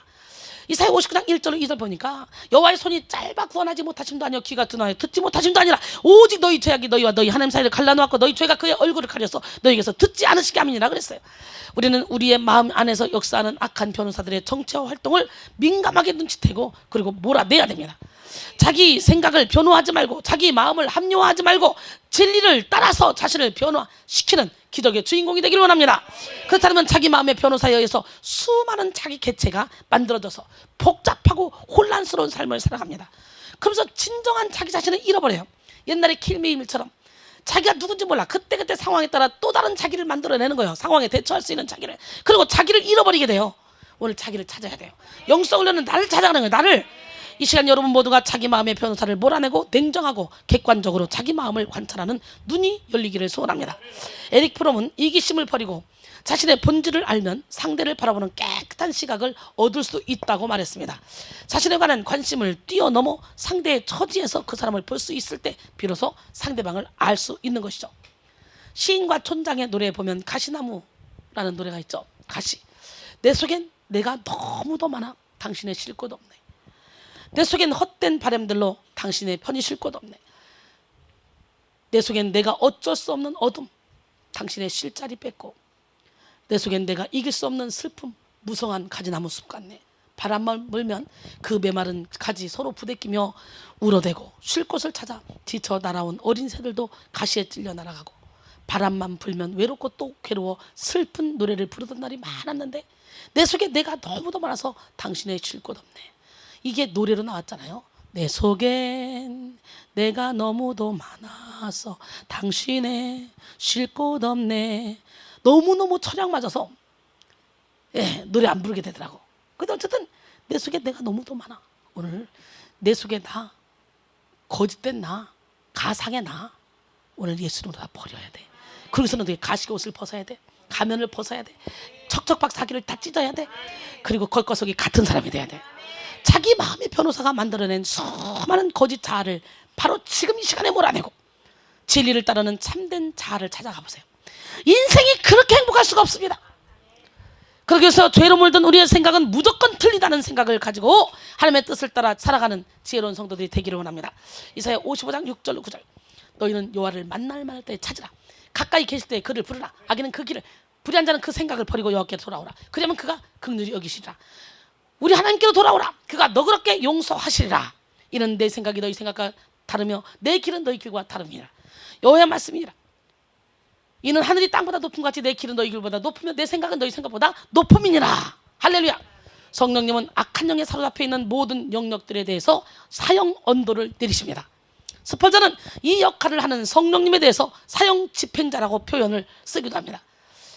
악한 영에 사로잡혀 있는 모든 영역들에게 사형 집행을 하시는 성령께 여러분 영역들을 다 내어드릴래요? 성령님은 스스로 사형 집행자가 되셔서 악한 영역에 사형 집행을 하고 있다고 이렇게 말합니다. 갈라디아서 5장 16절로 17절 보니까 내가 이루노니 너희는 성령을 따라 행하라. 그리하면 육체의 욕심을 이루지 아니하리라. 육체의 소욕은 성령을 거스리고 성령은 육체를 거스리나니 이 둘이 서로 대적함으로 너희가 원하는 것을 하지 못하게 하려 함이라 그랬어요. 육신의 소욕에 대하여 죽는 자가 성령을 따라갈 수 있습니다. 성령의 소욕, 이 성령과 육신의 소욕은 함께 갈 수 없어요. 두 마음이 공존하려고 할 때 우리 안에서는 최대의 전쟁이 일어나죠. 그러므로 우리의 영적 전쟁이 쉽사리 끝나지 않는 이유도 뭐냐? 내 안에 두 마음을 버리지 못했기 때문에 그래요. 근데 이 두 마음을 가진 자는 무엇이든지 주께 얻기를 생각하지도 말래요. 그래서 자꾸만 이 두 마음을 한 마음으로 만들기 위해서 우리가 열심히 나를 내려놓는 작업을 하고 있잖아요. 그런데도 어느 정도 내려놨다 싶은데 또 두 마음이 생기고 또 두 마음이 생기고 계속적으로 그렇잖아요. 성령님은 죄에 대항하시는 분입니다. 성령님은 자신을 드러내지 않으시고 자신이 정복하심으로 그리스도께 영광을 돌리십니다. 성령님은 미움과 싸우는 사랑의 힘이 되시고 비진리와 싸우는 진리의 근원이 되시고 사탄과 싸우는 그리스도의 원동력이 되십니다. 이 시간 여러분 모두가 혼과 영감이 관절과 골수를 찔러 쪼개기까지 하는 그 주님께 여러분 자신을 내어드려서 그 혼과 영과 관절과 골수 속에 숨어서 역사하는 이 자기 마음의 변호사를 예수님은 다 몰아내고 성령에 의해서 죄가 사형 언도를 받는 우리 모두가 되기를 원합니다. 성령에 의해서 죄가 오늘 사형 언도를 받아야 돼요. 그런 은혜를 잊기를 원합니다. 그리고 진정한 자기 자신을 찾아가기를 원합니다. 히브리서 4장 12절로 13절 하나님의 말씀은 살아있고 활력이 있어 자연할 수 없던 것보다 더 예리하여 우리 혼과 영감이 관절과 골수를 찔러 쪼기까지 하고 또 우리의 마음의 생각과 뜻을 판단하나니 지으신 것이 하나도 그 앞에 나타나지 않음이 없고 우리의 결산을 받으시리의 눈앞에 만물이 벌거벗은 것까지 다 드러난다 그랬어요. 말씀의 거울에 비추어 발견된 자신의 죄악된 모습을 마음의 변호사에게 빼앗겨서 변명하고 합리화시키면 우리는 절대로 치료받을 수가 없어요. 우리는 날마다 말씀의 검으로 드러난 자신의 죄를 성령님께 가지고 나가서 처리받아야 돼. 자기 속에 역사하는 죄를 자기 자신이라고 여겨서 변명하거나 합리화시켜서는 안 된다는 얘기예요. 성령의 빛을 받기 전에 죄와 우리 자신이 정확히 하나인 것처럼 사탄 마귀는 우리의 무의식을 사로잡고 우리의 모든 생각을 사로잡아 마치 나인 것처럼 살게 만들었어. 지금까지 사탄의 조정을 받으면서 쓴뿌리의 조정을 받으면서 하지만 은혜의 빛, 진리의 빛 가운데로 나가면 나갈수록 우리는 우리 속에 거하는 죄의 실체를 밝히 보게 되죠. 그래서 로마서 7장 9절에 제가 잘 쓰는 말인데요. 전에 율법을 깨닫지 못했을 때는 내가 살았더니 계명의 이름에 죄는 살아나는 안 죽었다. 죄가 살아났다는 게 뭐예요? 요한일서 3장 8절에 죄를 짓는 자는 마귀에게 속하라니. 결국은 죄를 타고 들어간 마귀가 살아났다는 거지. 조용히 들어가서 내 무의식 세계에서 나를 사로잡고 내 인생을 막 움직였던 이것이 이제 진짜 주인인 빛이 예수님이 들어가니까 살 수가 없는 거예요. 그것들이 나오는 거예요. 일어나는 거예요. 이러면서 이제 싸움이 들어가는 거죠. 내 안에서 두 가지 싸움이. 그러니까 사도 바울이 이 두 가지 싸움을 하는데 선을 행하기 원하는데 선을 행할 능력이 자기 안에 없어. 그러니까 계속 나도 모르게 악을 행하게 되는 거예요. 만일 내가 원하지 않은 그것을 하면 이를 행하는 자는 내가 아니요 내 속에 거하는 죄인이라. 그러므로 내가 한 법을 깨달았느니 곧 선을 행하기 원하는 나에게 악이 함께 있는 것이로다. 내 속사람은 하나님의 법을 즐거워하되 내 지체 속에서 한 다른 법이 내 마음의 법과 싸워 내 지체 속에는 죄의 법으로 나를 사로잡는 것을 보는도다. 오라 나는 곤고한 사람이로다. 이 사망의 몸에서 누가 나를 건져내랴. 그리고 탄식하잖아요. 여러분, 사도 바울은 자기 힘으로는 이 죄의 법을 이길 수가 없었어요. 결국은 예수님께 손을 들죠. 많은 사람들이요 죄가 드러날 때 그 죄를 감싸고 죄를 보호하려고 하지만 사도 바울은 예수님께 나갔어요. 그 로마서 8장의 역사를 이뤘어요. 로마서 8장 1절로 2절 시작. 그러므로 이제 그리스도 예수 안에 있는 자에게는 결코 정죄함이 없나니 이는 그리스도 예수 안에 있는 생명의 성령의 법이 죄와 사망의 법에서 너를 해방하였음이라. 누가 우리를 그리스도의 사랑에서 끊으려. 환난이나 공고나 박해나 기근이나 적시나 위험이나 칼이나 사망이나 생명이나 천사들 권사들 현재나 장래나 능력이나 높음이나 깊음이나 다른 어떤 피조물도 우리를 우리 주 그리스도 예수 안에 있는 하나님의 사랑에서 끊을 수 없다고 말했어요. 할렐루야. 그런데 많은 사람들이 죄가 드러날 때 그 죄를 감싸고 죄를 보호하려고 한다는 거죠. 합리화시키려고 한다는 거죠. 죄를 미워하거나 죄를 드러내기보다 죄를 숨기고 죄를 변명하는 경우가 많다는 거예요. 여러분 어떻습니까? 이유는 자기 마음의 변호사에게 속기 때문이에요. 진정한 회개는 죄와 부정적인 감정에 대한 객관적으로 인지하고 인정하는 것에서부터 이루어집니다. 아, 이 악한 마음은 내 것이 아니구나. 하나님이 주신 것도 아니구나. 이것은 내 안의 변호사, 마귀로부터 온 것이구나 라고 깨닫고 악한 죄를 대적하면 우리는 예수 그리스도의 십자가의 공로로 죄로부터 자유한 삶을 살 수가 있습니다. 문제는 악한 영과 악한 자아를 다 내 것인 양 착각하고 껴안고 살아가는데 있다고 그래요. 문제는 내 것이라고 생각해서 시기와 미움, 욕심과 교만을 합리화하고 변명하는 것이죠. 그러므로 심한 자책감도 사실은 내 마음속 변호사라고 할 수 있습니다. 나는 더러워. 나는 죄덩어리야. 나는 구원받을 수 없는 구제불능이야 라고 생각을 주는 것도 하나님의 사랑 안에 들어오지 못하게 하려는 악한 변호사가 여러분을 막고 있는 것입니다. 그것 또한 죄인인 자신이 지을 수밖에 없다고 변호하고 합리화하는 것이죠. 지나친 죄책감은 우울증으로 인도하는 지름길이라고 합니다. 여러분 속지 마세요. 앞서 말한 잘못된 부정성이 지나치게 되면 지나친 자책감으로 이어지고 그것은 우울증을 유발합니다. 한국상담치료연구소장인 김충렬 박사는요, 실제로 우울증 환자들이 자책감이 더 강하다고 그래요.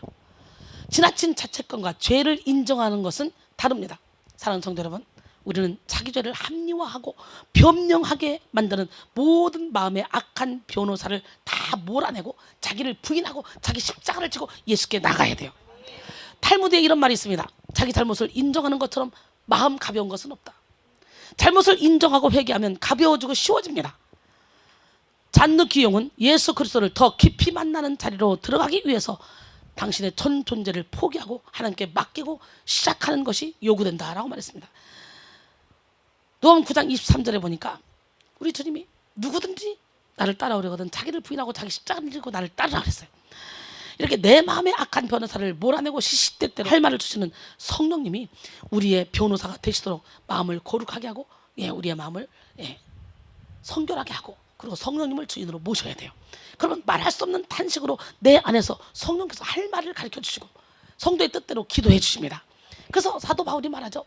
아덴에서는 그 유명한 철학을 가지고 같이 막 논쟁을 했지만 거기서 몇 명밖에 건지지 못했어요. 그 실패본 이후에 고린도에 와서는 이렇게 말합니다. 고린도전서 2장 4절 5절 내 말과 내 전도함이 성령의 능력과 설득력 있는 지혜의 말로 하지 않냐고 다만 성령의 나타나심과 능력으로 하나니 너희 믿음이 사람의 지혜에 있지 않냐고 다만 하나님의 능력에 있게 하려 함이라. 할렐루야. 오늘 본문은 이스라엘이 가나안 남부 연합군과 싸워서 승리하는 그런 장면입니다. 하나님은 이스라엘에게 젖과 꿀이 흐르는 가나안 땅을 주겠다고 약속하셨고 그리고 가나안 7족속을 멸하라고 명령하셨습니다. 가나안 7족속을 진멸하라고 하신 것은 죄에 대한 심판의 의미를 담고 있는 것입니다. 헷 족속, 기르가스 족속, 아모리 족속 그리고 가나안 족속, 브리스 족속, 시위 족속, 여부스 족속 이 족속 곧 너보다 많고 힘이 센 7족속을 쫓아내실 때에 내 하나님 여호와께서 그들을 내게 넘겨서 치게 하시리니 그때 너는 그들을 진멸할 것이라. 이스라엘 백성들이 도저히 이길 수 없는 7족속을 우리 하나님이 치게 만들어 줄 테니까 그들을 아예 진멸해버리라는 거예요. 이스라엘 백성들이 아예 그들을 진멸했다면 여러분 지금까지 이렇게 싸움은 아닐 거예요. 진멸하지 못해서 남겨둔 것이 계속적으로 오늘날까지 싸움이 있는 거예요. 여러분, 이렇게 가나안 7족속을 진멸하라고 하신 것은 죄에 대한 심판의 의미를 담고 있는 것인데요. 가나안 7족속은 하나님이 싫어하시는 가증한 죄로 가득했던 족속이에요. 이 7족속이 어떤 족속입니까? 가나안 족속, 함 족속이에요. 함이 아들이 누구예요? 가나안이죠. 그 가나안 족속. 왜? 노아가 술 먹고 있을 때 함이 막 웃으면서 떠들어서 형 동생 이리 와봐, 이리 와봐. 그래서 그 둘째 아들 함을 저주했어요. 그래서 이스라엘 백성과 원수가 됐어요. 원수가. 그들은 근친상간, 간음, 우상숭배, 동성연애 등의 죄악으로 땅을 더럽혔습니다. 레위기 18장 24절 25절 너희는 이 모든 일로 스스로 더럽히지 말라. 내가 너희 앞에서 쫓아내는 족속들이 이 모든 일로 말미암아 더러워졌고 그 땅도 더러워졌으므로 내가 그 악으로 말미암아 벌하고 그 땅도 스스로 그 주민을 토하여내느니라 그랬어요. 오늘 우리는 이스라엘 가나안 7족속을 진멸해야 했듯이 우리 안에 있는 죄의 세력을 진멸해야 합니다. 속에서 나오는 악한 생각을 진멸하고 어둠의 세력을 진멸해야 돼요. 욕심을 진멸해야 돼요. 하나님은 하나님이 허락하셔서 싸우게 하신 전쟁에서 이기게 하시기 위해서 넉넉한 능력을 공급해 주시는 분이에요. 여호수아의 군대가 아모리 족속을 물리치게 하기 위해서는 심히 기이한 능력을 베푸셨습니다. 아모리 족속 5 왕의 연합군은 이스라엘에게 패하여 베토론 비탈로 도망갔는데 하나님은 하늘에서 우박을 내려서 그들을 치셨어요. 그래서 이스라엘의 칼날에 죽은 자보다 우박에 맞아 죽은 자가 더 많다 그래요. 싸움은 하나님께 있습니다. 뿐만 아니라 여호와께서는 여호수아의 기도를 들으시고 태양과 달을 멈추어 서게 하셨습니다. 아모리 족속의 모든 사람들을 진멸하기까지 해가 지지 않고 충천에 떠있게 하셨습니다. 여호수아 10장 12절 13절 여호와께서 아모리 사람을 이스라엘 자손에게 넘겨주시던 날이 여호수아가 여호와께 아뢰어 이스라엘 목전에서 이르되 태양아 너는 기브온 위에 머무르라. 달아 너도 아얄론 골짜기에서 그리할지니라. 태양이 머물고 달이 멈추기를 백성이 그 대적에게 원수를 갚기까지 하였느니라. 야셀의 책에 태양이 중천에 머물러서 거의 종일토록 속히 내려가지 아니하였다고 기록되지 아니하였느냐 그랬어요. 이런 와중에 아모리 족속의 5 왕들은 간신히 살아남아서 도망갔어요.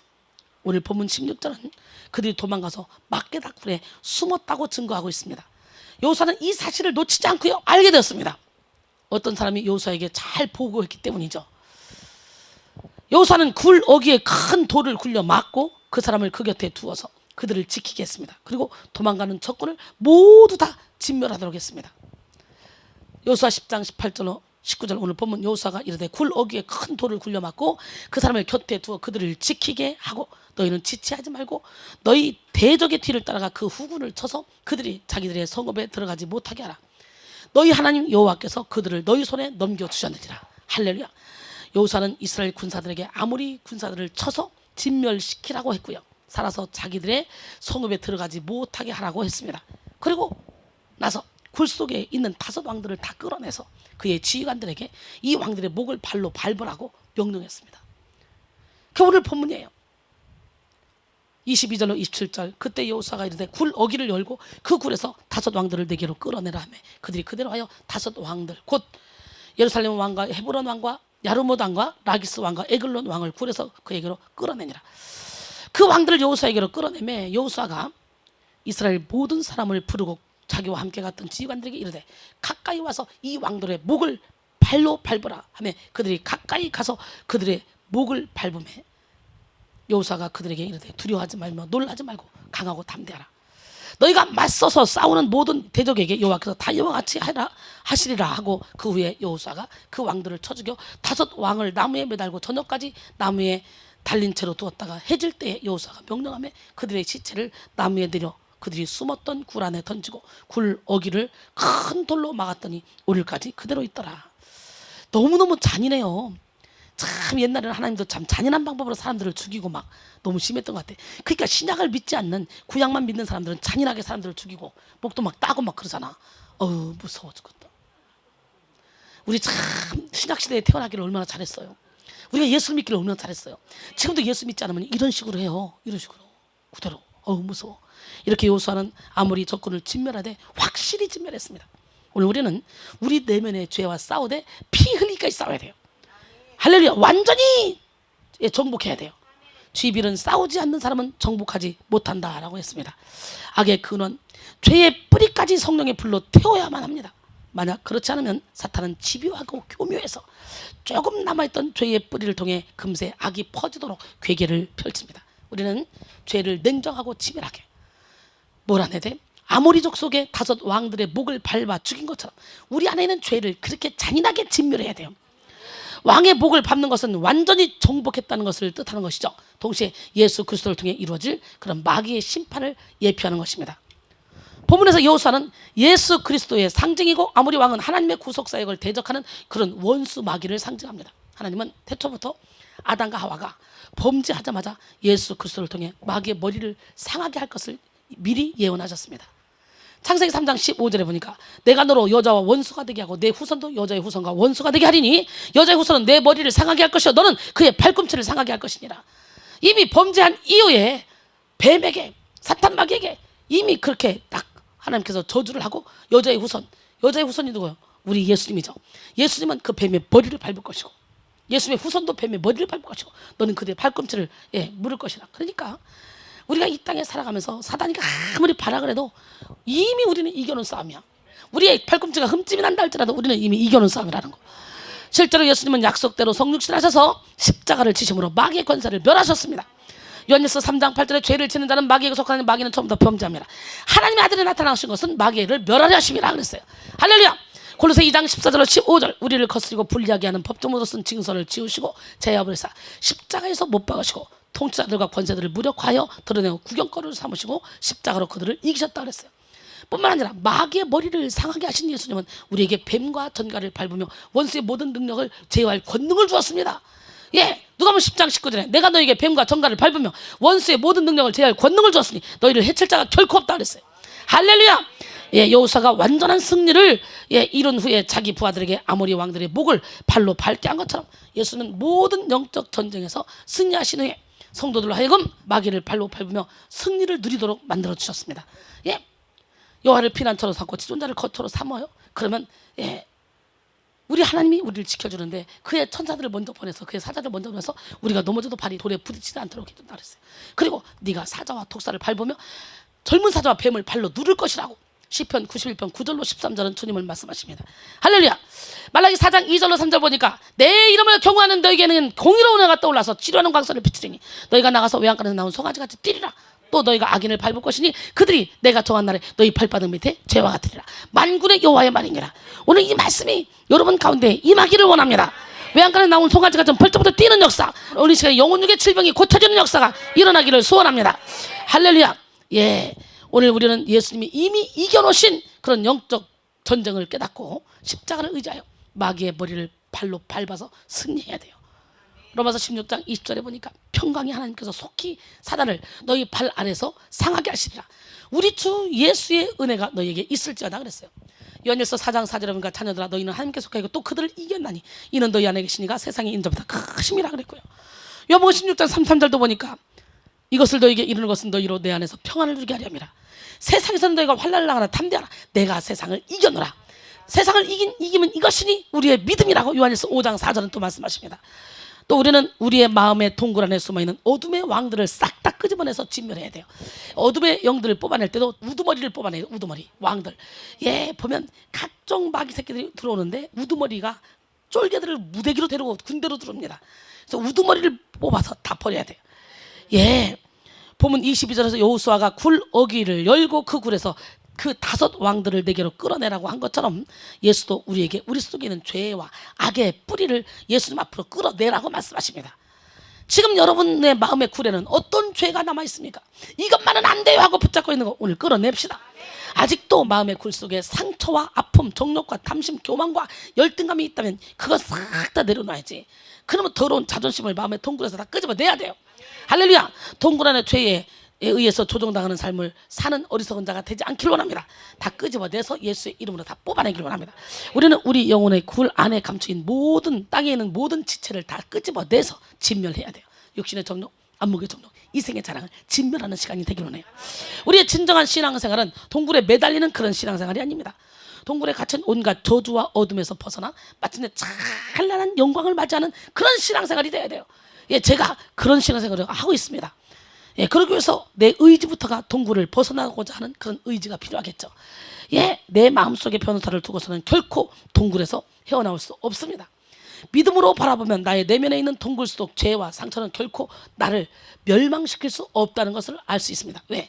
믿음만 있으면 우리 하나님은 반드시 우리의 마음가짐을 찍고 그 안에 빛을 비춰서 그 마음속 동굴에 있는 수많은 내가 원하지 않는 거라도 무의식 속에 있는 이 어둠의 영들을 싹 다 뽑아내 주실 거니까. 골로새 3장 5절에 보니까 그러므로 땅에 있는 지체를 죽이라 곧 음란과 사욕과 악한 정욕과 탐심이니 탐심은 우상숭배니라 그랬어요. 가나안 족속을 살려두면 이스라엘 백성들이 그에게 동화되어 같이 우상숭배하게 되고 같은 죄악에 빠지게 되므로 진멸하라고 말씀하신 거죠. 마찬가지로 남겨진 죄는 반드시 우리 인생의 발목을 잡습니다. 우리로 하여금 십자가의 길을 가지 못하게 만듭니다. 그렇기 때문에 우리는 반드시 진멸해야 됩니다. 그래서 이것만은 안 돼요 하고 붙잡고 있는 게 무엇입니까? 그게 자존심입니까? 아니면 물질입니까? 남편입니까? 아내입니까? 자녀입니까? 이것만은 안 돼요. 하나님보다 더 사랑하는 거, 그것이 바로 우상입니다.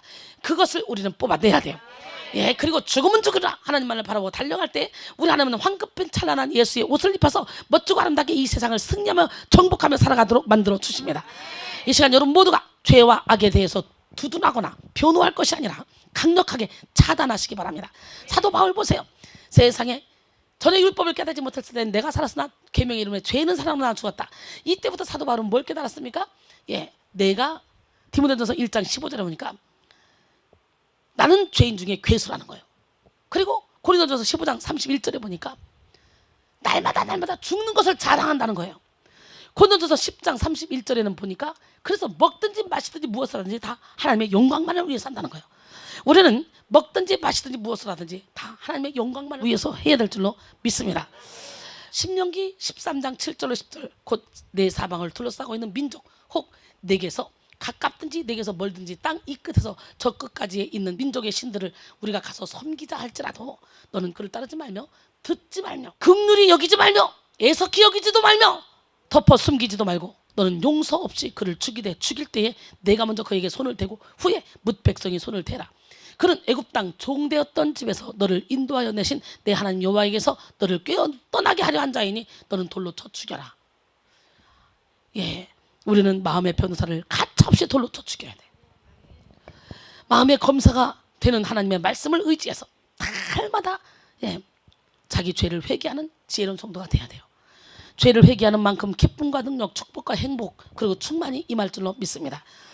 마음의 변호사를 몰아내기 위해서 우리는 어떻게 해야 되냐? 먼저 어둠의 소리를 들어서는 안 돼.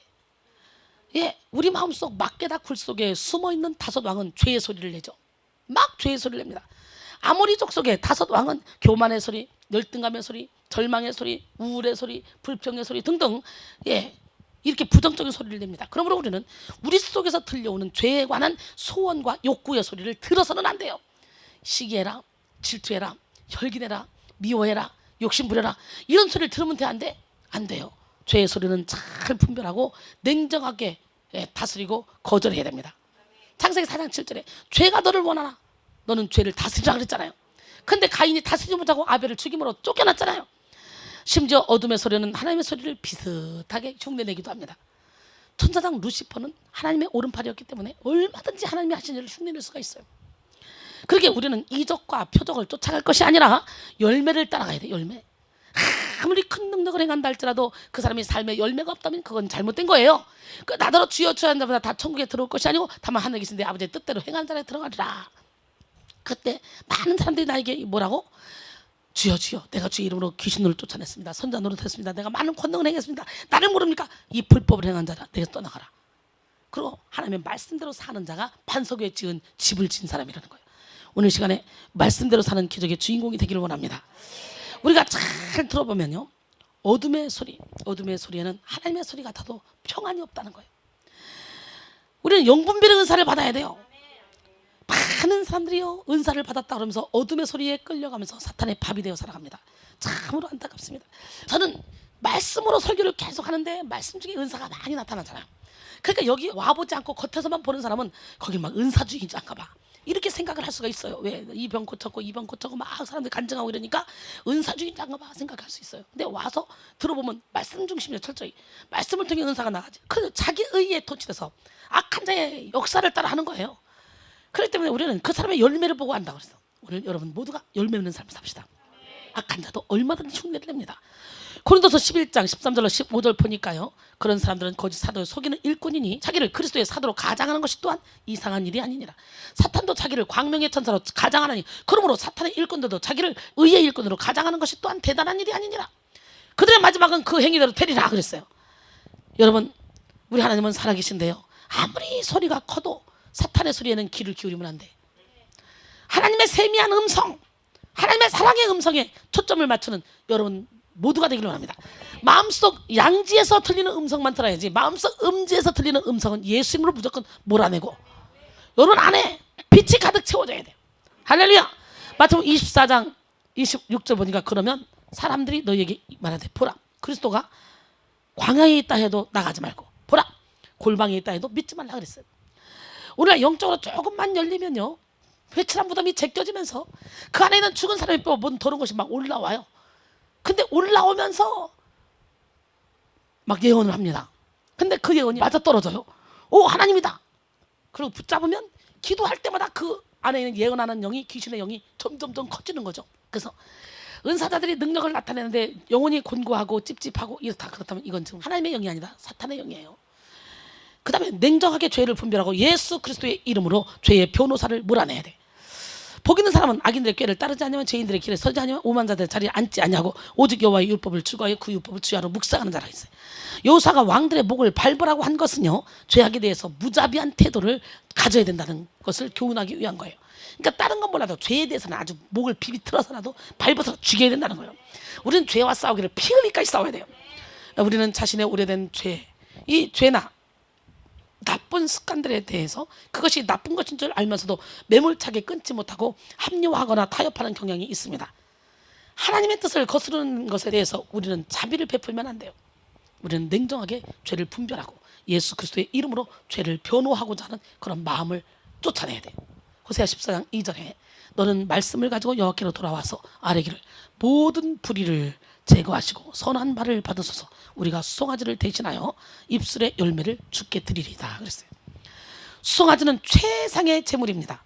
하지만 죄의 고백 없이 드리는 제사는 그것이 최상의 제물을 사용한 최상의 제사라 할지라도 하나님께서 기뻐하지 않으십니다. 하나님께서 원하시는 예배는 자신의 죄를 깨닫고 자백하고 회개하는 것입니다.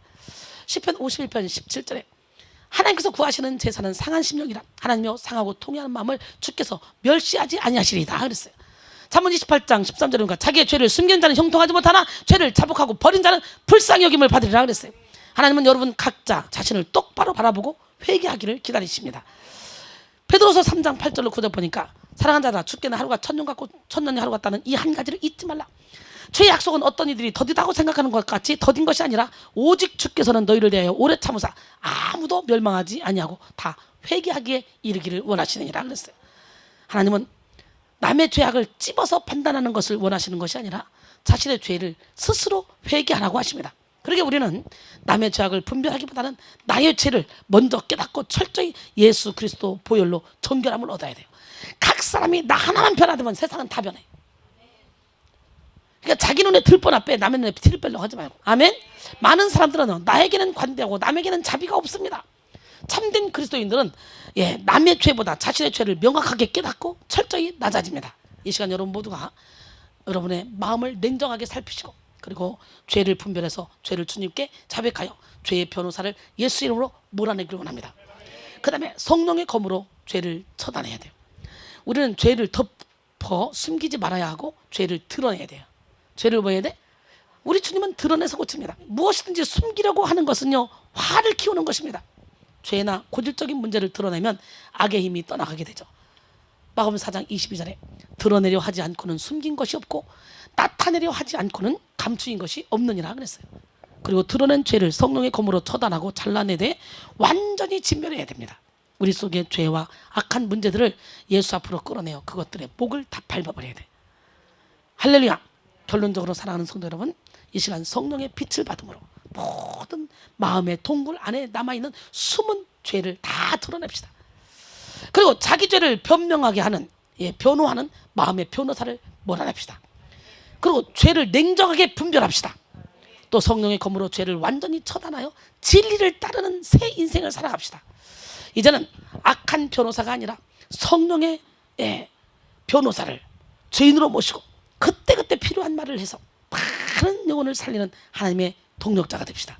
이 시간 우리 모두 마음의 변호사를 몰아내고 날마다 자기 자를 회개함으로 성령의 불로 태우고 성령의 생수로 씻어 정결한 마음으로 하나님의 뜻을 이루어드리고 영성 혁명을 일으켜 많은 영혼을 죽기로 인도하는 축복의 통로가 되기를 소원합니다. 옆 사람마다 하나님은 당신을 사랑하십니다. 당신은 축복의 통로입니다. 마음의 변호사를 몰아냅시다. 예, 여러분 얼마나 변호사를 잘 씁니까? 아주 약속 시간 늦었어. 시작. 변호사가 바로 나옵니다. 신기하고 놀랍습니다. 내가 생각할 필요도 없습니다. 저절로 나와. 저절로 그냥. 받기 싫은 전화가 왔어. 시작. 그냥 저절로 나온다니까. 저절로. 어떨 때요? 음식이 너무 맛있어요. 그럼 제가 이 음식 누가 했어? 말해봐. 그러면요 사람들이 서로가 눈치만 봐요. 왜? 맛없다고 혼날까봐 겁나가지고 눈치만 살금살금 봐요. 그러다가 누가 했어? 빨리 말해봐. 그럼 서로가 이렇게 눈치 봐요. 그러다가 이거 진짜 맛있다 그러면 제가 했는데요. 그럼 옆에서 제가 했는데요 또 그래요. 뭐 얘가 했다고 그러고 네가 했다고 그러냐? 저 사람이 씻었고요. 이 사람이 했고요. 야 그러면 또 저쪽에서 내가 했는데 또 그래. 또 뭐냐? 그러면 저는 맛봤거든요. 뭐냐? 씻은 사람도 했고 한 사람도 했고 맛본 사람도 했고. 환장한다. 맛없다고 그럴까봐 눈치만 보고 막 핑계대다가 갑자기 이거 진짜 맛있다 그러면요 내가 했다고 나옵니다. 바로. 정말 신기합니다. 오늘 마음속의 변호사, 변명하는 자기 합리화시키는 변호사, 또 억압시켜놓고 쫙 내면세계 눌러서 끙끙 눌러서 여러분에게 상처를 주는 이 어둠의 영들, 오늘 예수님으로 다 몰아내고 겉과 속이 같은 사람이 됩시다. 예, 언제나 내 모습 함께 찬양합니다.